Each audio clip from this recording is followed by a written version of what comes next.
Assalamualaikum warahmatullahi wabarakatuh. Sampurasun, salam somya. Halo warga Cianjur yang sudah bergabung di live Instagram RSUD Sayang dan yang sedang menonton.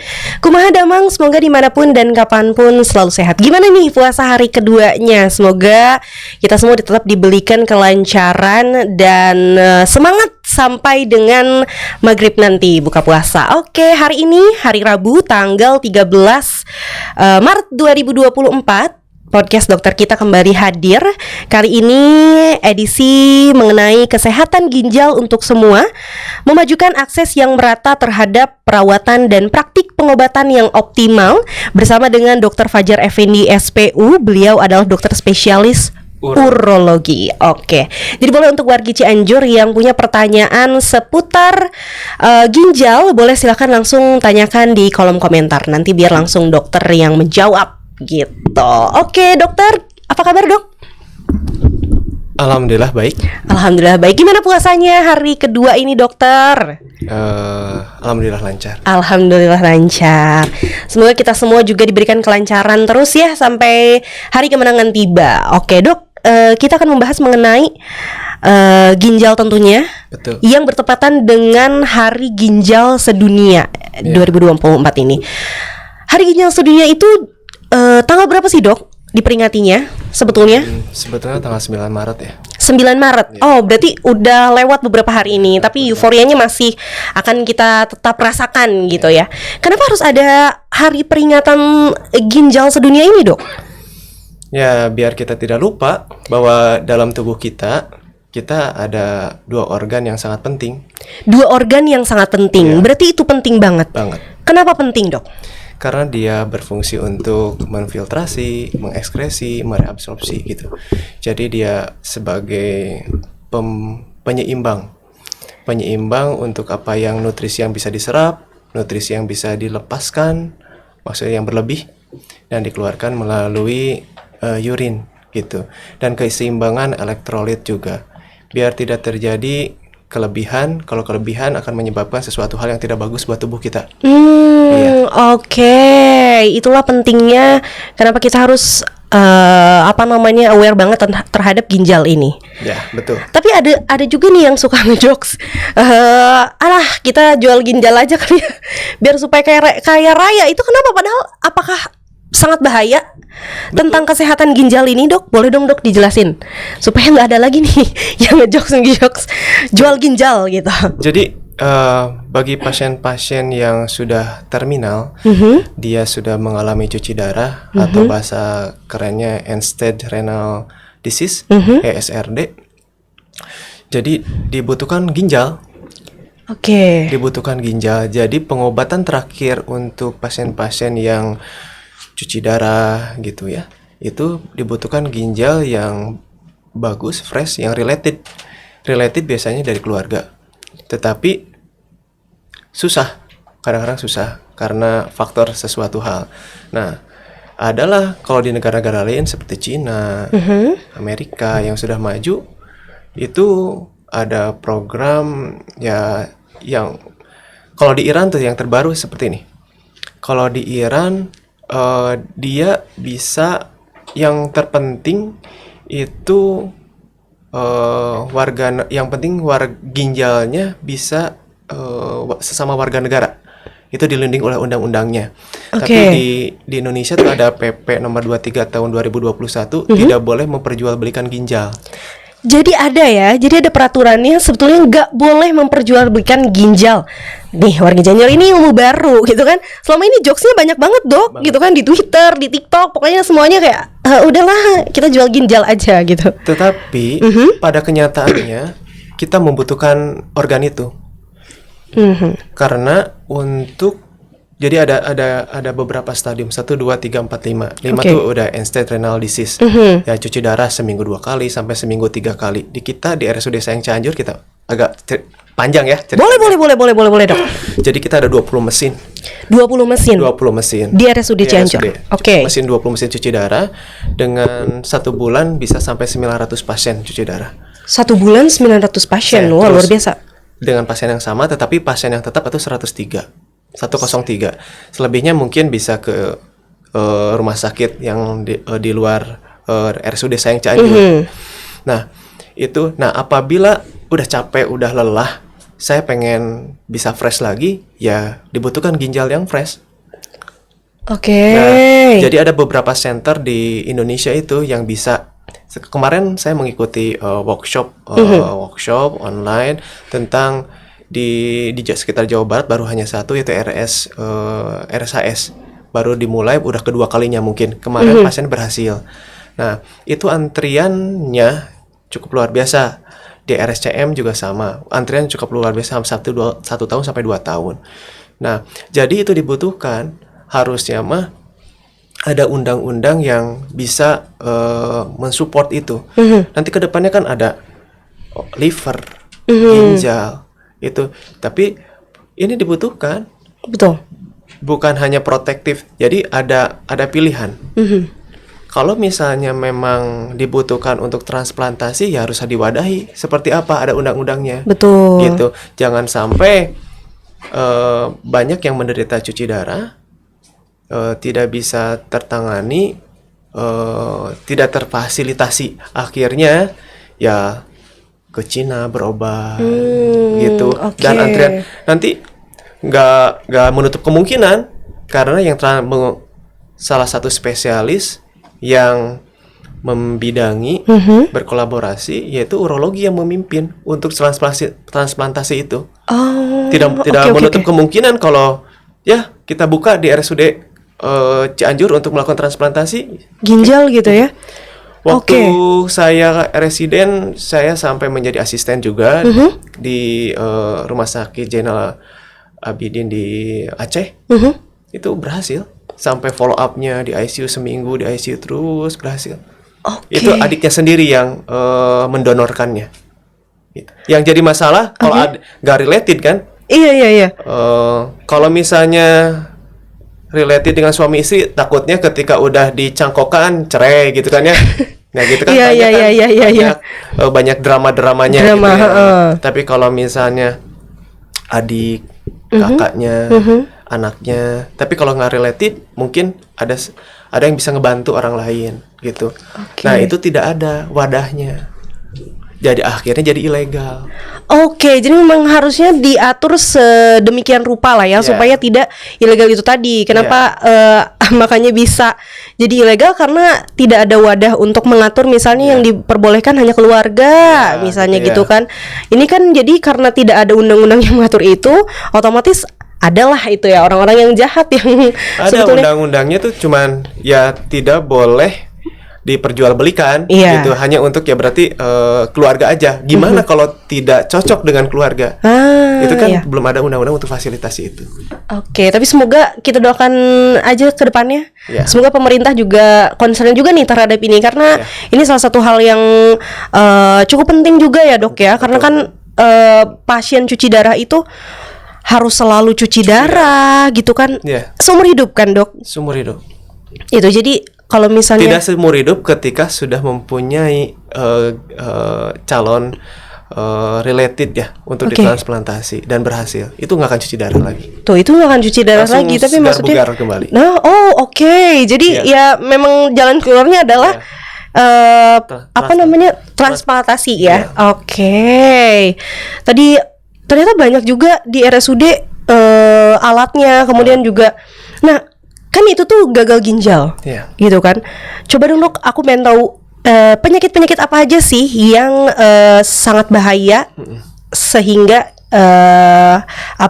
yang menyerang terhadap ginjal kita gitu. Jadi ada beberapa tahapan ya. Yang tadi 5 itu kan dok, boleh dijelasin? Ada beberapa tahapan, ada yang sebelum ginjal, ada di ginjalnya itu sendiri, dan post ginjalnya. Jadi sebelum ginjal seperti penyakit-penyakit seperti hipertensi, DM ataupun gula, terus ada infeksi, terus ada asam urat yang cukup tinggi, gitu. Itu juga mempengaruhi. Itu semua itu berhubungan dengan daily life activity ataupun kebiasaan yang dia makan, seperti gitu. Banyak loh kemarin usia 24 tahun udah cuci darah disebabkan oleh hipertensi. Yang 20 tahun? Ya. Terus nggak cuci darah ini sekarang udah nggak kenal umur lah ya dok ya? Iya. Oke. Iya. gitu. Jadi kita harus bisa menjaga kesehatan ginjal kita biar tidak jatuh ke end-stage renal disease tadi.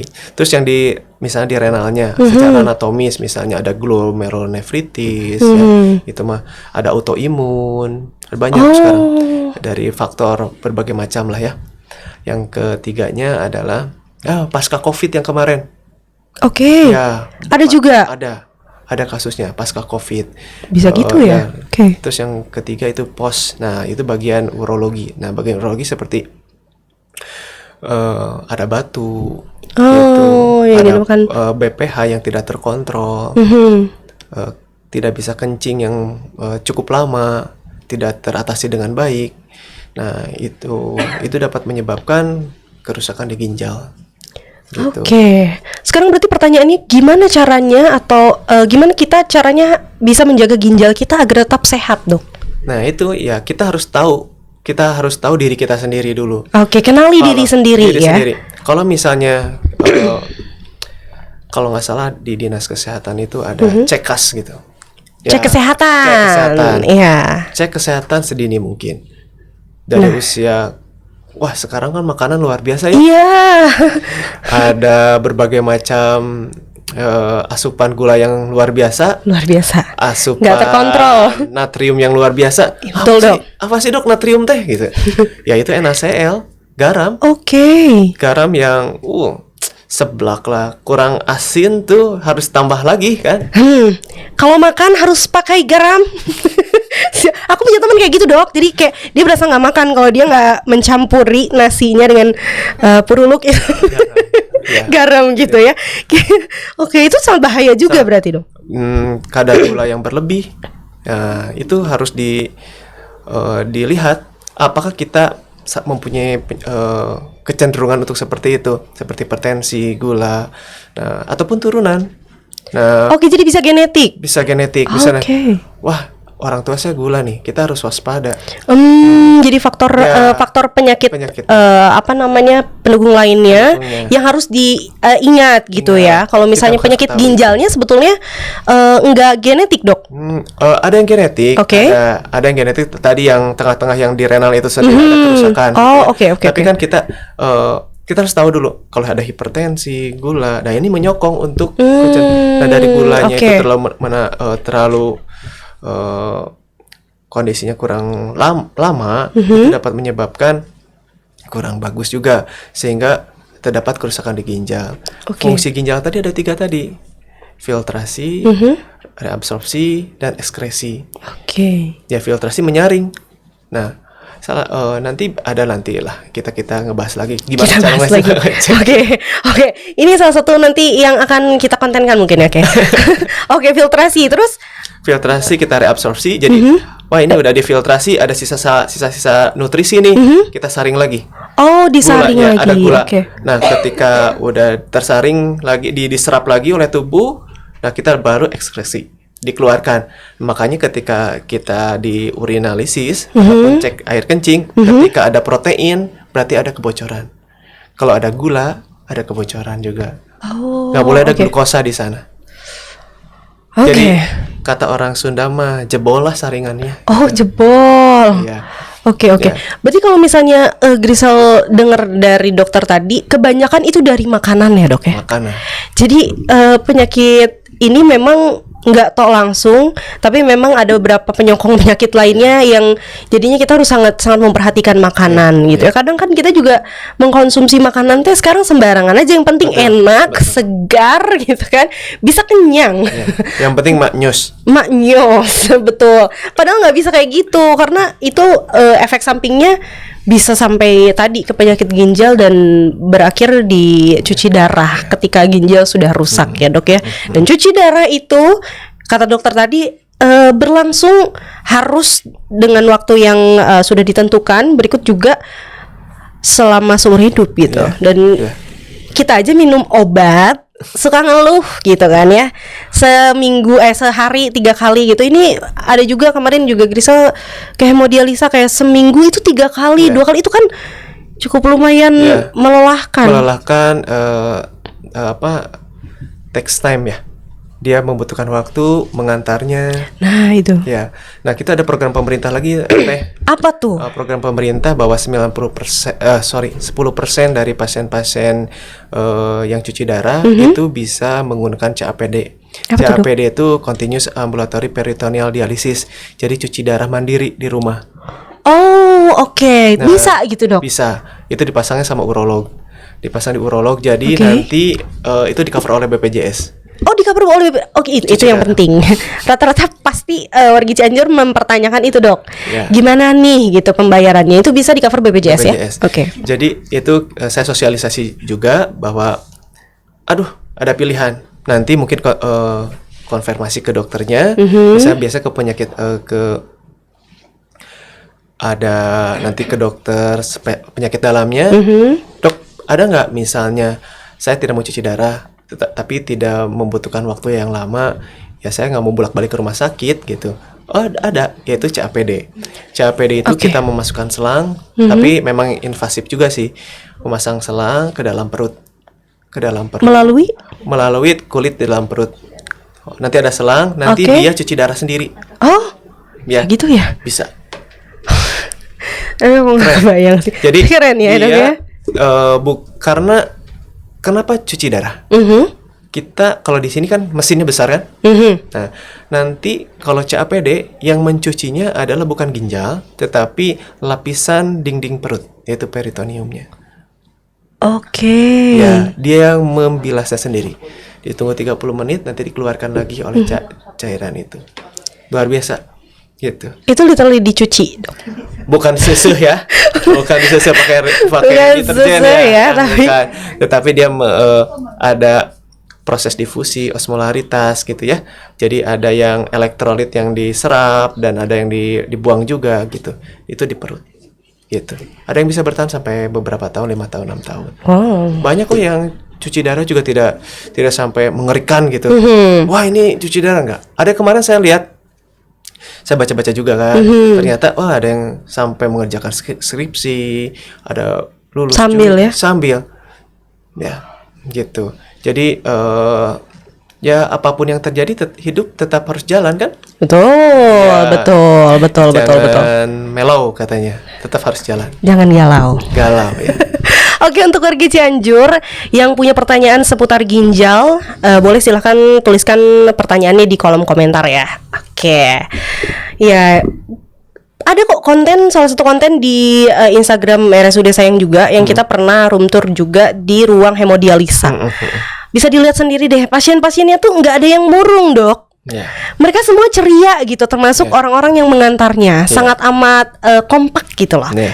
Aku jadinya kayak suka jadi remind ke diri sendiri gitu. Mereka aja yang harus cuci darah gitu kan, tetap semangat gitu dalam menjalankan serangkaian pengobatannya. Masa kita yang sehat nih sangat amat malas dalam beraktivitas itu yang bahaya, karena semua penyakit juga berdasarkan sama gimana pola hidup yang kita jalani dan pola makan yang kita jalani juga gitu.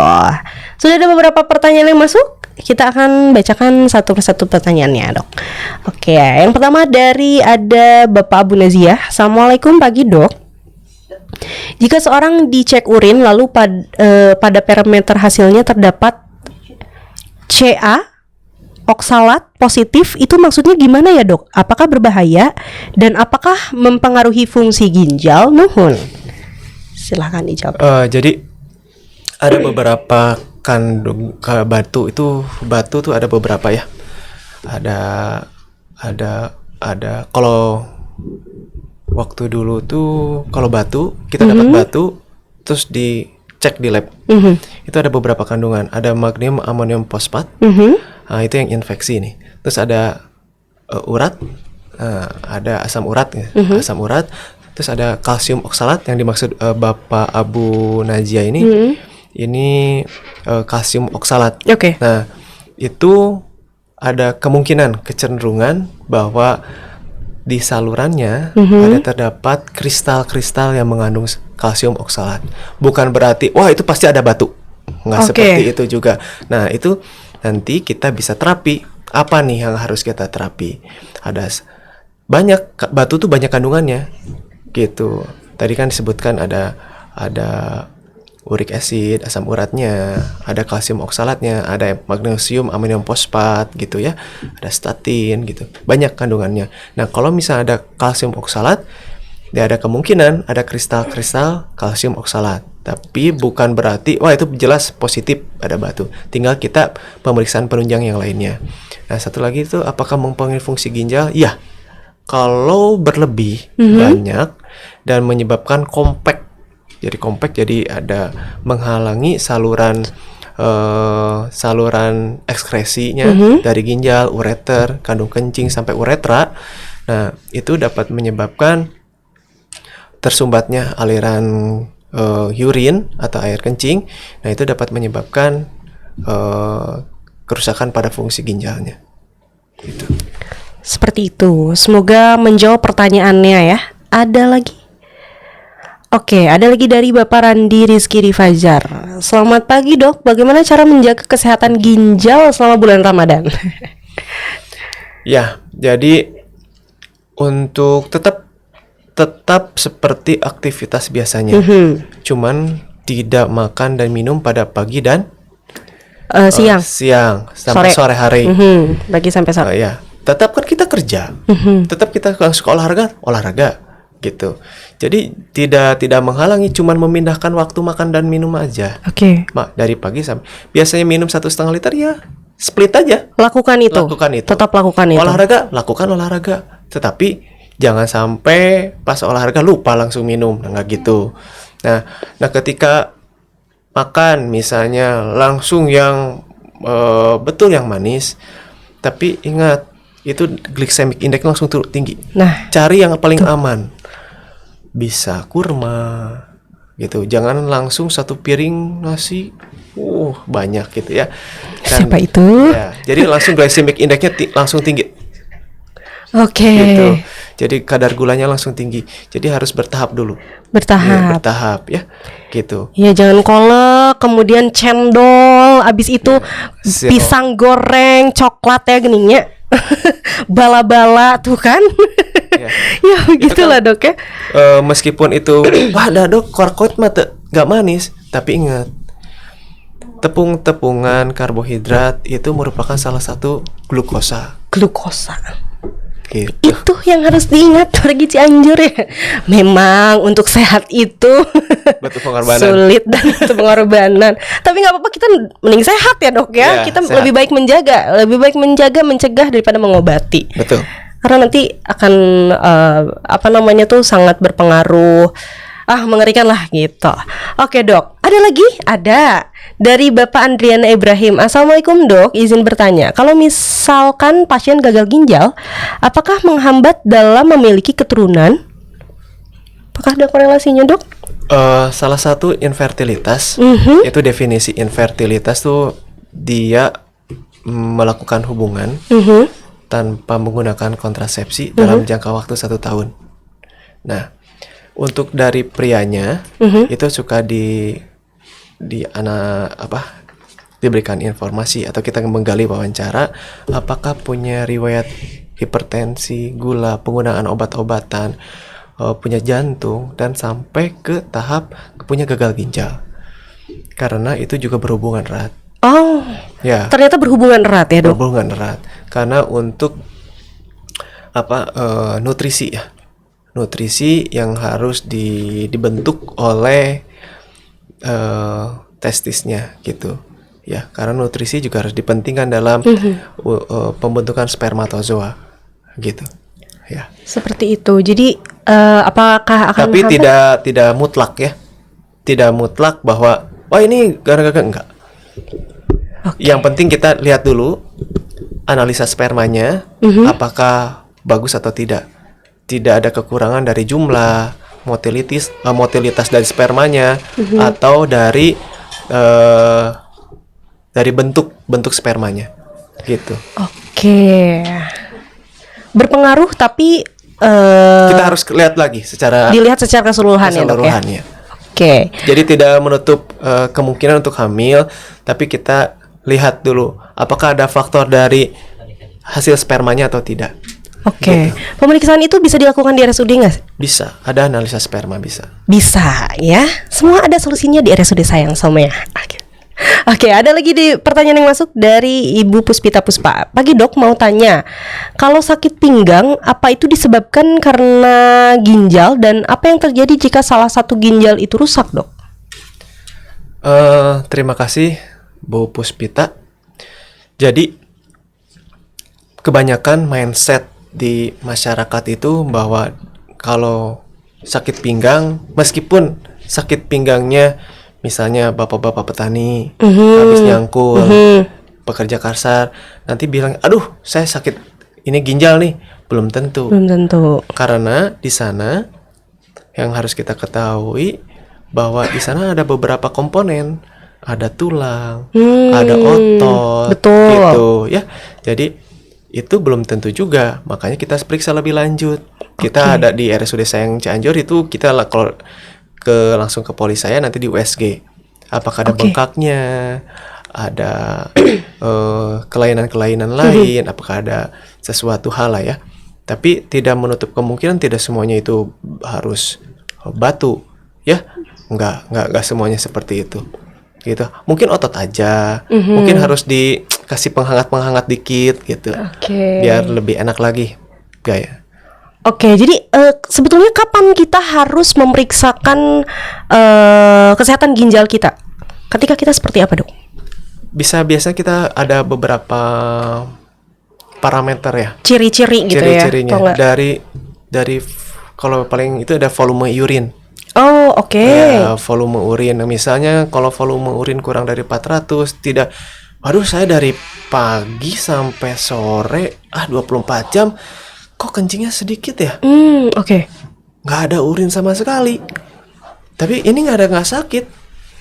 Wah, ini tanda-tanda. Ataupun salah satu tanda ya. Oke. Warna kencing kita berubah nih. Oke.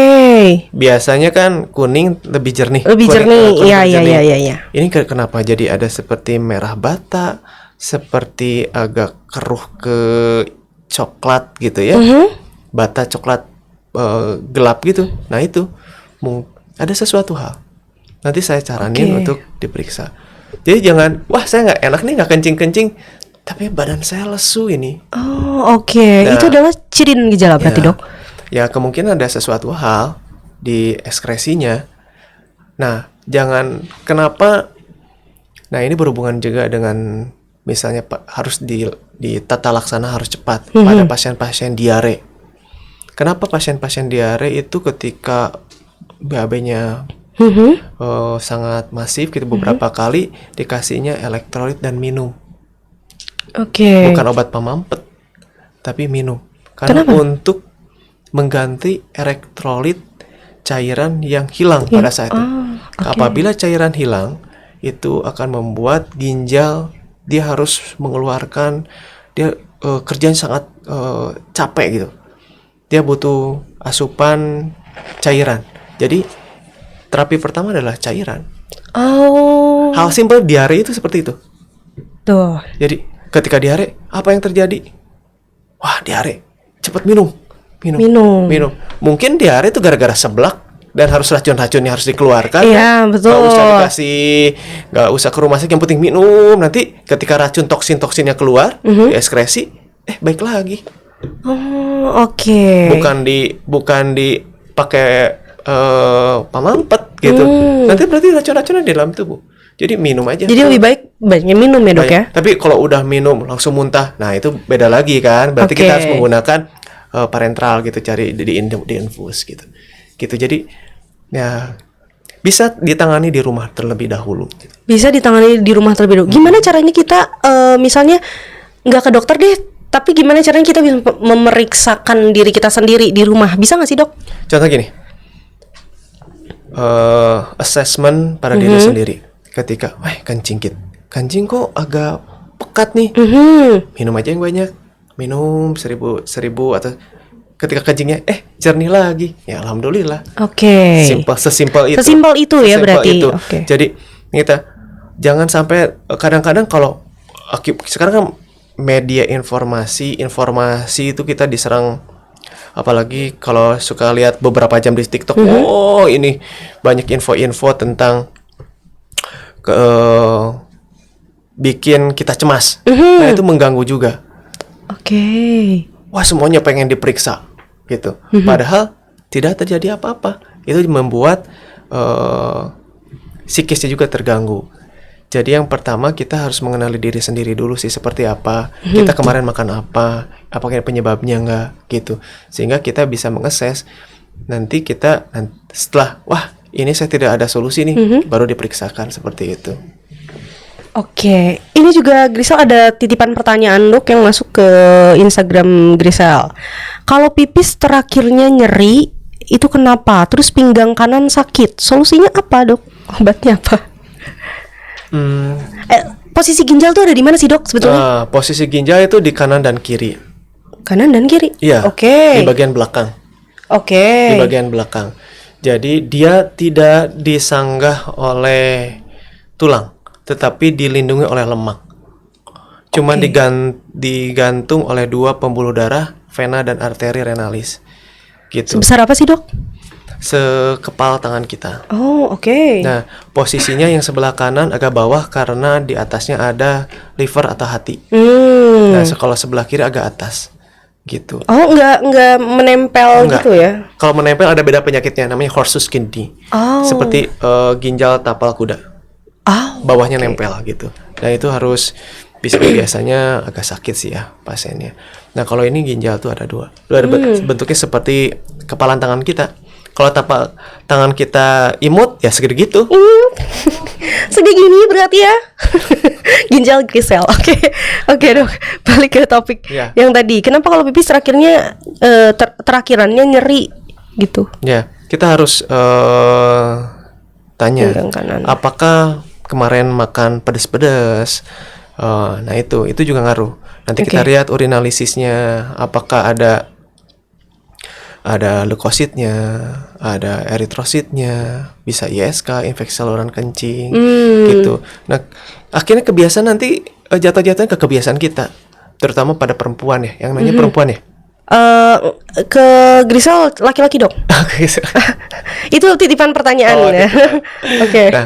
Nah itu dilihat nanti di USG apakah ada batu. Biasanya kan, nah itu merupakan gejala yang sangat khas pada apabila ujung kencingnya bagian belakang nyeri, itu kemungkinan ya kita lihat lebih lanjut apakah ada infeksi, apakah ada batu gitu di ujungnya. Nah, itu yang harus kita dilihat dengan USG, biasanya dibantu. Tapi kalau misal dihindari dulu, ada pedas-pedas dulu lah gitu, minum aja dulu ya air bening gitu, baru udah enak, nggak apa-apa, ya udah. Berarti dilihat dari intensitasnya juga gitu. Kalau hilang misalnya timbul, bukan ini mah. Tapi kalau terus gitu setiap pipis ya, gitu seperti itu.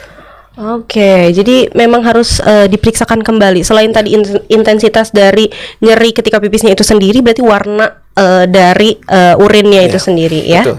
Oke. Ada lagi pertanyaan yang masuk dari Ibu Rizka STW. Dok, apakah sering menahan BAK berpengaruh besar terhadap terjadinya penyakit ginjal? Ya. Kok mencelup telinga? Karena bisa suka gitu. Berapa jam nih nahan kencingnya? Kalau terlalu lama ya berbahaya juga gitu. Dan akhirnya tuh akan berpengaruh pada kehidupan sehari-harinya dia. Akhirnya tuh jadi beser, mes-mes, tiba-tiba pengen kencing ke WC gitu. Nah, kalau misal nahan kencingnya untuk ya cuma 2 jam, kalau nahan kencing gara-gara sebelumnya nggak minum banyak ya juga nggak jadi masalah gitu. Tapi kalau nahan kencing udah minum banyak terus nahan kencing terus, itu kan kalau perempuan pasti akan kebuka klepnya dan akan kencing gitu. Seret pasti keluar, keluar. Gitu. Beda dengan laki-laki. Kalau laki-laki klepnya ada 2 gitu. Kalau diusahakan jangan pernah menahan kencing. Kalau misalnya tidak ada latar belakang susah kencing sebelumnya. Kalau misal aduh nggak ada WC gitu, ataupun lagi ada kerjaan tidak setiap hari gitu, nggak jadi masalah gitu. Tapi kalau udah setiap hari nahan kencing gitu, Kalau misalnya Itu bahaya. WC-nya jelek gitu, saya mau pulang di rumah aja gitu. Tapi ya udah minumnya tuh dijaga gitu, jangan terlalu banyak. Oke. Minum terus-terusan, nahan kencing, nanti jadi kapasitas jadi membesar, Iya. ototnya jadi otot kandung kencing jadi tebal, itu berpengaruh juga. Nah, ke depannya ya, karena masing-masing tubuh kita tuh ada threshold, ambang batas yang bisa ditahan, mana yang bisa ditahan, mana yang enggak. Oke. Gitu. Dia tuh tubuh kita itu subhanallahnya tuh bisa menyesuaikan diri terhadap kebiasaan-kebiasaan kita. Tetapi kalau udah wah ini udah nggak sanggup nih saya mentolerir Ada ini, batasnya ada juga sebetulnya ya. ini terlalu banyak makan pedas nih. Udah aja. Kencingnya agak sakit, Oke. panas, gitu. Oke, Dan oke. akhirnya harus dikasih obat. Kebayang sih Gitu. dok, karena Grisel juga dulu suka dan sering banget nahan pipis, pada akhirnya jadinya sakit. Nggak lagi. Oke, ini apakah pertanyaan terakhir karena nggak kerasa? Oh, 2 pertanyaan terakhir. Oke, siap. Ada dari Ibu Rahartiati. Selamat pagi dok, mohon izin bertanya terkait hasil lab mengenai kadar apa ini? Ureum. Ureum 14.4 di bawah nilai rujukan 15 sampai dengan 38,5. Terima kasih, Dok. Ya, kalau ureum dengan kadar 14,4 itu ya alhamdulillah Bu, bersyukur. Normal Bu. Normal. Normal. Oke. Tetapi harus dilihat kreatininnya dulu. Biasanya kan pemeriksaan ureum dan kreatinin. Gitu. Jadi alhamdulillah bagus, tidak perlu cemas, tinggal dijaga lagi, dipertahankan lagi aja. Gitu. Seperti itu, Ibu. Ada lagi? Oke, ini ada dari Ibu Frida Dotiahya. Alhamdulillah, saya salah satu pasien gagal ginjal yang sekarang rutin autoimun karena lupus. Alhamdulillah tetap semangat dan hayu tetap sehat dan bisa beraktivitas dan berkarya. Jadi sebetulnya tidak ada halangan ya dok ya untuk para survivor ini gitu kan ya, tetap menjalankan berbagai aktivitas seperti biasa. Ada lagi pertanyaannya yang masuk? Karena nggak kerasa ini sudah lebih dari 30 menit kita ngobrol-ngobrol di sini. Ternyata banyak. Ini banyak banget ya. Oke. Masih bisa kita tanyakan? Oke, masih. Ada dari Ibu Nina Yuliawati. Kalau suka terasa pegel di pinggang depan, belakang, tapi pipis tidak sakit, hanya suka demam, dingin, sakit kaki dan tangan. Apakah itu salah satu tanda ginjal kita ada masalah, dok? Ya, yang tadi saya sudah jelaskan bahwa kalau nyeri pegel pinggang belum tentu juga. Belum tentu. Kita harus lihat urinnya, struktur dari ginjalnya, pemeriksaan penunjang lainnya, urinalisisnya. Mungkin ibu lelah, kecapean kayaknya. Lelah, tapi suka demam dok katanya. Nah, demam mungkin aja suasana seperti sekarang ini agak meriang-meriang dikit gitu kan ya. Tapi kan kencingnya nggak sakit, nggak panas gitu. Tetapi badan mungkin yang faktor dari yang lain ya, gitu. Jadi pokoknya kalau misalnya soal ginjal ini harus dilakukan serangkaian pemeriksaan. Betul. Dan kalau misalnya kita mau lihat sendiri ya tadi dilihat dari intensitas buang air kecilnya, kemudian warna dari air kencingnya itu sendiri. Oke, nggak kerasa masih banyak pertanyaan yang masuk dok, tapi sayang sekali kita batasi. Tapi mungkin kita akan bertanya di konten-konten lainnya. Oke, tapi sebelum pamit, pesan apa sih yang mau dokter sampaikan khusus di Hari Ginjal Sedunia ini dan mungkin tentang urologi itu sendiri? Silakan dok. Bismillahirrahmanirrahim. Pada pagi hari ini podcast dokter kita, saya ingin menitipkan bahwa manfaatkan hidup kita dengan memelihara apa yang Allah berikan kepada kita dengan cara menjaganya, menjaga asupan makanan yang kita dapatkan dalam sehari-hari, sehingga kita berpikir dulu ini bermanfaat nggak buat tubuh kita, terutama untuk ginjal kita. Soalnya apabila sudah, lebih baik mencegah daripada mengobati sih intinya. Seperti itu aja. Terima kasih. Oke, terima kasih banyak dok sudah berkenan hadir di podcast dokter kita hari ini. Terima kasih, semoga dokter sehat selalu, lancar dalam segala aktivitasnya, terutama juga sekarang sedang Ramadan. Semoga lancar selalu sampai hari kemenangan. Dan tentunya terima kasih juga untuk warga Cianjur yang sudah setia menonton dan yang sudah bergabung juga memberikan beberapa pertanyaan. Semoga dimanapun dan kapanpun selalu sehat dan tetap semangat, tetap lancar dalam menjalankan ibadah puasa Ramadan 1445 Hijriah ini ya. Terima kasih sekali lagi warga Cianjur, jangan lupa follow Facebook, TikTok, Instagram RSUD Sayang.Someah, dan jangan lupa like, comment, subscribe, dan share sebanyak-banyaknya video ini karena akan sangat bermanfaat. Saya Grisela Dita bersama dengan Dokter Fajar Effendi, spesialis urologi. Kami berdua pamit undur diri. Wassalamualaikum warahmatullahi wabarakatuh. Waalaikumsalam warahmatullahi wabarakatuh.